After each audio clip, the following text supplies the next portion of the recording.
guys, it's Tisa, and I am here with my first design team layout for Spiegelmom scraps. I am going to be using, I'm just going to give you a little introduction of what I'm going to be using and then what I did off camera. I may be able to show you a little bit of the process of what I did off camera, but I did try to tape it. I'm just not sure how well it turned out. So I am going to be using two of the mixes from Spiegelmom Scraps called Oh Christmas Tree and Hexalove. And I'm going to be doing a Christmas layout. So I've chosen this background paper, which is from Fa La La collection from last year. And I'm going to be doing this Christmas family photo from Christmas. And this is what I did off camera. I don't know that you can really... Let's see, maybe if I show it on here. So these are just little shaker pockets that I made from the stars, and I used the Oh Christmas Tree mix for those, and that's going to add a little bit of, just a little bit of bling to this very simple layout. So I'm going to put you on fast forward and start my process, but I at least wanted to show you what mixes I was using and just show you the stars that I created using my fuse tool, which was off camera. I will get started now and you can watch the process. Okay guys, so I'm sorry I wasn't able to show you the process of making the shaker stars, but if it is a process you would like to see, leave a comment in the comments below and I will be sure to put up another video specifically for that. But I am using some letters that were in a kit for Heidi Swap, and these letters spell out believe. I'm inking them with some gold ink, and I will show you that ink pad here shortly, and then I'm going to adhere them to the page. I then did another Believe cut file, and somehow this did not get recorded, but I did it out of a velvet ribbon, and I did that on my silhouette using a Believe cut file that I had gotten free online somewhere, and I ended up cutting two layers in cardstock and one layer out of that velvet ribbon, and went ahead and adhered those all together to give them a little bit of dimension. And in the final photos, you'll see that I layer up the red velvet Believe right over top of this Believe that I'm putting down right now. Once this is done, I'm going to give you a live process on doing a chain stitch with adding sequins into that. And there is no pattern paper used on this layout except for that word believe, which was already a pre-cut item. Okay, I am now going to show you how to create this chain stitch and incorporate sequins into your stitch. So when you're doing a chain stitch, you're going to start behind the paper and you're going to come up through the hole. Can't find my hole. And then you're going to go, oops, I came up through the wrong hole.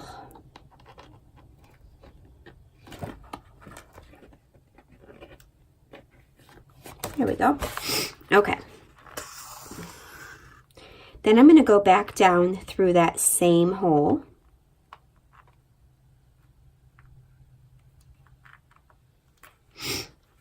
Okay, hope you can see that. And I'm going to be sure to leave a loop like that. Then I'll go through, come up the next hole. And I'm going to come through that loop. And then pull it. I like to pull it down, pull it a little bit taut. Now at this point, I'm going to quick add a little bit of washi tape on the back, just to make sure I don't get that little tail tangled up in anything. So we've gone up through the hole, down through the same hole. We had a little loop. We came up through the next hole and went through the loop, and that's where we are now. Now I'm going to add my sequin. Which one did I want to add? This one. I am just going to pull my sequin down there.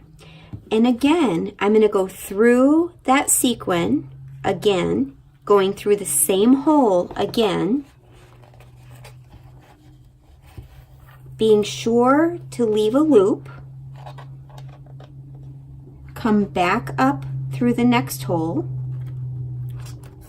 You're going to go through that loop again and pull it down. Now, you don't have to add a sequin to every loop, but that is what I have been doing, so I'm going to continue that. So I'm going to add another sequin here. This one's a little bit smaller, so it's a little bit more challenging getting all of this floss through there, but it can be done. So I'm going to thread that on. I'm going to go back through the same hole again. Now this, because it's so small, I'm going to use my little pliers here and help me to pull it through. There we go. Now, you can get on a roll, but you have to be very careful not to pull this loop all the way through. So I'm going to leave a loop again. I'm going to come through the next hole below.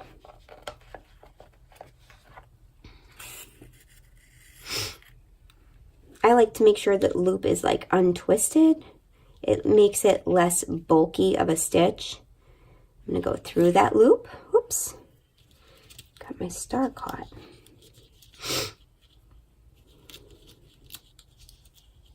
Okay.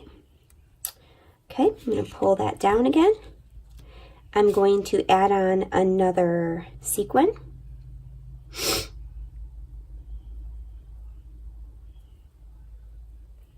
Pull that down like so. Go back through that same sequin again. Pull it behind.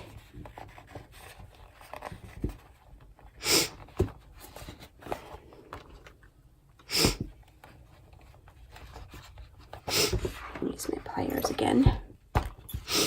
Okay. Again, don't pull the loop all the way through. And then I'm going to come up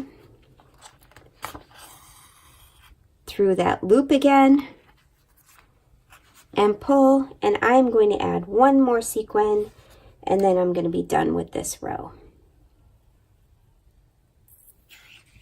So again, I'm going to go down through the same hole of the sequin.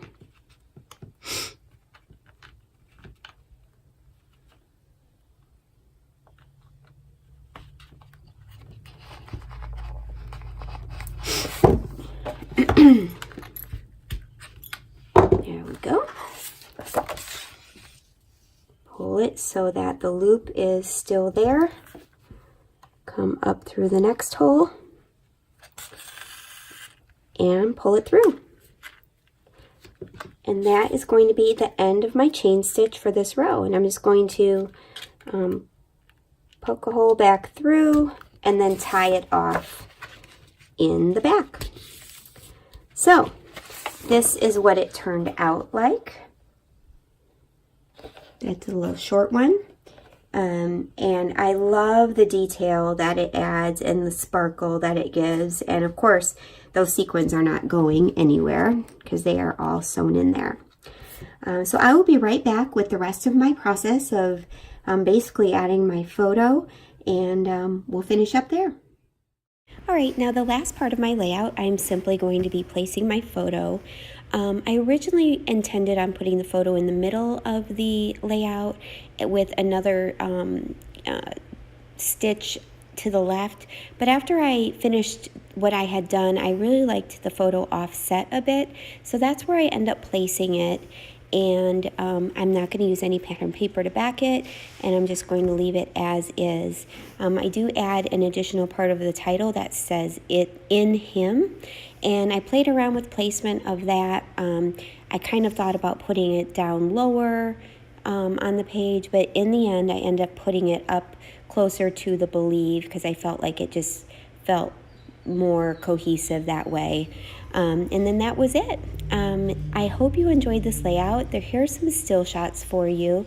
And I did one other thing is I added a little bit of that velvet ribbon to the bottom of the page. I kind of cut a little strip off the bottom and added that red to the bottom, and I really like how that brings the red down to the bottom of the page.